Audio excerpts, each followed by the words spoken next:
По двојното зголемување на надоместокот за колектор и еден куп други режиски трошоци во вкупна вредност од околу 2000 денари, што е скоро 10% од минималната плата во државава, Охриѓани ќе плаќаат и поскапа вода. Решението на регулаторна комисија за енергетика за поскапување на цената на водата доаѓа како предлог на градоначалникот Константин Георгиевски. Причина за поскапувањето се партиските вработувања во јавното претпријатие Водовод, велат од ВМРО-ДПМН. Георгиевски со своја верзија појаснува на што се должи покачувањето на цената на водата, кое било минимално. За регулаторната комисија да донесе решение предходно, јавното претпријатие Водовод и градоначалникот изготвуваат бизнис план.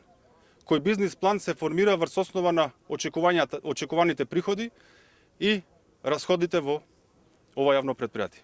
Да напоменам дека ова јавно претпријатие во 2017 година имаше околу 260 вработени, за сега да има приближно 320 вработени. Најлесно му беше на градоначалникот и локалната самоуправа да е надополнат разликата за платите на ново вработените и лицата на договор, да удрат по џебот на граѓаните. Јавното претпријатие изрази загуба оваа година од 6 милиони, меѓутоа тоа е резултат на тоа што 5,5 милиони остана заробени во Евростандард банката.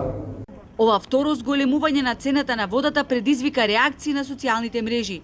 Во услови на економска криза и безпарица ни натоварија наврат баснословни суми на сметки, велат граѓаните.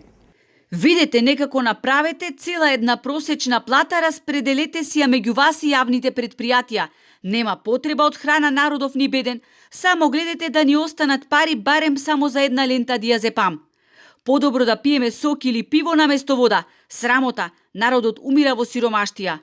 Јавните претпријатија ги превработивте како да се фабрики, седачите ќе ги плаќаме ние.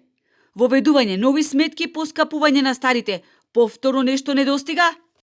Според решението на регулаторна, цената на водата ќе се зголемува 3 години поред.